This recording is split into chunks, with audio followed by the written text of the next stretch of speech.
ఇప్పుడు కపిస్థలం దివ్యదేశం దగ్గరకు వచ్చాము. ఈరోజు అన్ని దివ్యదేశాలు చూసుకొని ఇక్కడికి వచ్చేసరికి చీకటి అయిపోయింది.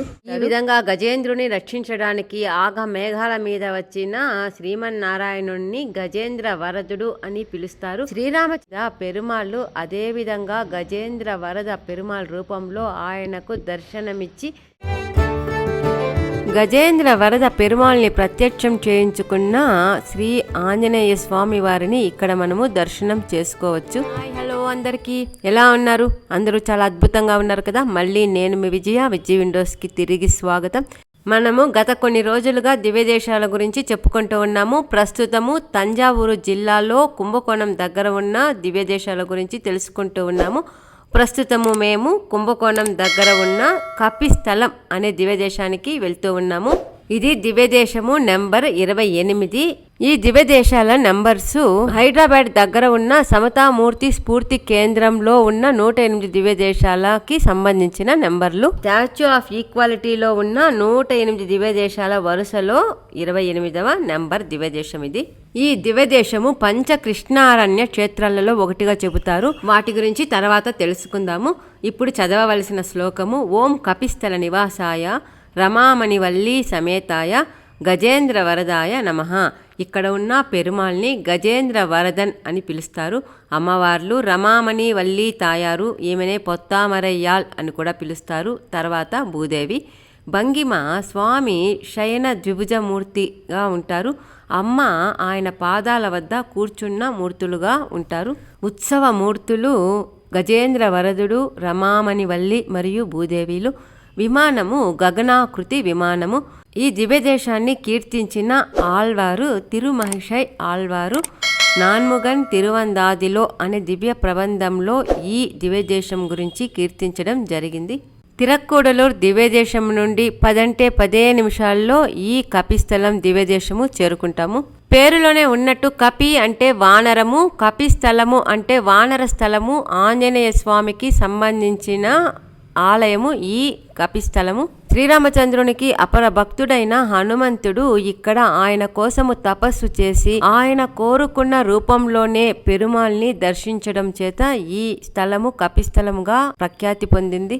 108 దివ్యదేశాలలో మనం చూస్తున్న పెరుమాళ్ ఆలయాలు అన్నీ కూడా క్రీస్తు శకము 6వ శతాబ్దం నుండి క్రీస్తు శకము 12వ శతాబ్దం వరకు నిర్మించిన ఆలయాలు. అదే సమయంలో జీవించి ఉన్న పరమ వైష్ణవ భక్తులు ఆళ్వార్లు ఈ దివ్య దేశాల గురించి నలైర దివ్య ప్రబంధం అనే ఒక ప్రబంధంలో 4000 శ్లోకాల రూపంలో ఈ వైష్ణవ దేవాలయాల యొక్క పురాణ వైశిష్ట్యతను గురించి, గొప్పదనం గురించి, ఈ స్థల ప్రాముఖ్యతను గురించి కీర్తించడం జరిగింది. దాదాపు 1000 సంవత్సరాలకు పైగా పురాణ ప్రాముఖ్యత ఉన్న ఈ అద్భుతమైన దేవాలయాల గురించి మనము ఇప్పుడు వరుసగా చూస్తూ ఉన్నాము. ప్రస్తుతానికి కపిస్థలానికి వచ్చాము. ఆలయంలోకి వెళ్లే ముందు ప్రప్రథమంగా పెరుమాల్కి ఎదురుగా కొలువై ఉన్న గరుడుని దర్శించుకుందాము. ఇప్పుడు కపిస్థలం దివ్యదేశం దగ్గరకు వచ్చాము. ఈరోజు అన్ని దివ్యదేశాలు చూసుకొని ఇక్కడికి వచ్చేసరికి చీకటి అయిపోయింది. ఇప్పుడు చూద్దాము కపిస్థలము. ఇక్కడ గజేంద్ర వరద పెరుమాళ్ కొలువై ఉంటాడు. ఆలయం గోడల పైన ఈ విధంగా గజేంద్ర వరద పెరుమాళ్ గురించిన పురాణ కథని రాసి ఉన్నారు. అయితే తమిళంలో ఉంది, మాకైతే అర్థం కాలేదు. ఆ తర్వాత అక్కడ వారిని అడిగి తెలుసుకున్నాము. పూర్వకాలంలో ఇంద్రద్యుమ్నుడు అన్న ఒక రాజు ఒకసారి అగస్త్య మహాముని శాప కారణం చేత గజేంద్రునిగా అవతారం ఎత్తుతాడు. అదేవిధంగా హాహా హూహు అనే ఒక గంధర్వుడు కూడా శాపవశాన మొసలిగా జన్మిస్తాడు. ఈ ఇద్దరికి కూడా శాప పరిహారంగా శ్రీమన్నారాయణుడే మోక్షం కలిగిస్తాడని చెప్పి ఉండడం చేత ఆ ఇద్దరు కూడా ఈ రూపాలలో శ్రీమన్నారాయణున్నే ధ్యానం చేసుకుంటూ ఉంటారు. ఇటువంటి సమయంలో మొసలి ఉన్న కుంట దగ్గరికి గజ రూపంలో ఉన్న రాజు రావడం జరుగుతుంది. ఏనుగు నీటి మడుగులో కాలు పెట్టినంతనే జన్మలక్షణం చేత మొసలి ఆ ఏనుగు కాలును పట్టుకుంటుంది. ఎంతసేపటికి మొసలి తన పట్టును వీడకపోవడంతో ప్రాణభయంతో గజరాజు శ్రీమన్నారాయణుడికి మొరపెట్టుకోవడం జరుగుతుంది. గజరాజు ప్రార్థన విన్న తక్షణము శ్రీమన్నారాయణుడు కుంట దగ్గరికి వచ్చి మొసలిని తన సుదర్శన చక్రంతో చంపి మోక్షం ప్రసాదించగా అదే సమయంలో గజరాజుకు కూడా శాపం తీరేటట్లుగా మోక్షాన్ని ప్రసాదిస్తాడు. ఈ విధంగా గజేంద్రుని రక్షించడానికి ఆగ మేఘాల మీద వచ్చిన శ్రీమన్నారాయణుణ్ణి గజేంద్ర వరదుడు అని పిలుస్తారు. శ్రీరామచంద్రుని కోసము కపిస్థలంలో తపస్సు చేసుకుంటూ ఉన్న హనుమంతుడు తనకు కూడా ఆ గజేంద్రునికి మోక్షం కలిగించిన గజేంద్ర వరదుని రూపంలో వచ్చి తనకు మోక్షం కలిగించాలని శ్రీరామచంద్రుణ్ణి కోరుకోవడంతో ఆయన కోరిక మీద పెరుమాళ్ళు అదేవిధంగా గజేంద్ర వరద పెరుమాళ్ రూపంలో ఆయనకు దర్శనమిచ్చి ఇక్కడ కొలువై ఉండడం జరిగింది.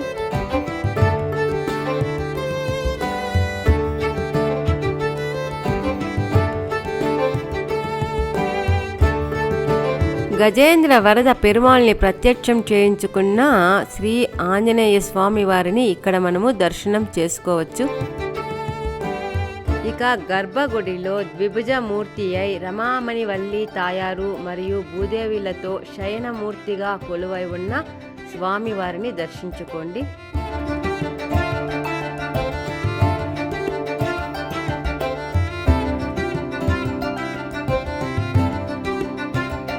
గర్భగుడికి యువతల వైపు ఉన్న ప్రాంగణంలో వరదరాజ స్వాముల వారు చక్ర తాల్వారుల వారు కొలువై ఉన్నారు. ఈ దివ్యదేశాన్ని కీర్తించిన తిరుమహేషై ఆళ్వారు ఇక్కడ కొలువై ఉన్న పెరుమాల్ని కావేరీ నది పాన్పు పైన పవలించిన శ్రీకృష్ణుడా అని సంబోధించడంతో ఈయన్ను కృష్ణుడిగా ఇక్కడి ప్రజలు ఆరాధించడం ప్రారంభించారు. ఈ విధంగా కావేరీ నదీ తీరాన కొలువై ఉన్న 5 పంచ కృష్ణారణ్య క్షేత్రాలలో ఇది కూడా ఒకటి అయ్యింది. కావేరీ నదీ తీరాన పెరుమాళ్ళు 5 క్షేత్రాలలో శ్రీకృష్ణుడుగా పూజలు అందుకుంటూ ఉన్నాడు. ఆ క్షేత్రాలు వరుసగా తిరుక్కన్నంగుడి, తిరుక్కోవలూర్, కపిస్థలం, తిరుక్కన్నాపురం మరియు తిరుక్కన్నమంగైలు. కపిస్థలం కాకుండా మిగిలిన 4 కృష్ణ క్షేత్రాలు కూడా దివ్యదేశాలే కావడం చేత రాబోయే దివ్యదేశాల టూర్లో అవి కూడా మనము కవర్ చేయొచ్చు. గగనాకృతి విమానంలో పెరుమాళ్ళు అమ్మవార్లు కొలువై ఉండడము ఇక్కడ మనము చూడవచ్చు. ఈ ఆలయంలో కొలువైన గజేంద్ర వరదుడు మంచి కవితా శక్తిని ప్రసాదించే స్వామిగా ప్రసిద్ధి పొందాడు.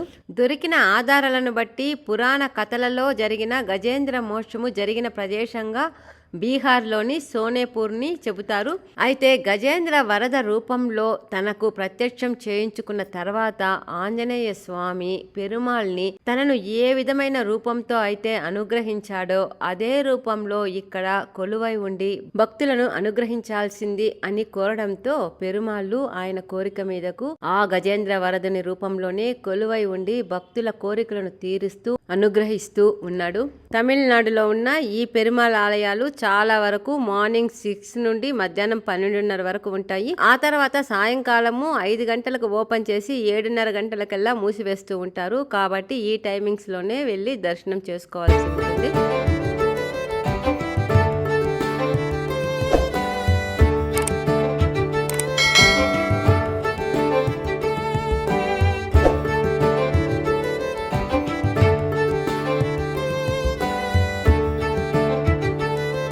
గర్భగుడికి ఎదురుగా ఉన్న ఈ చిన్న ఆలయంలో గజేంద్రుడు, మొసలి, గరుడ మరియు తిరుమహేషై ఆళ్వార్లు కొలువై ఉండడం చూడవచ్చు.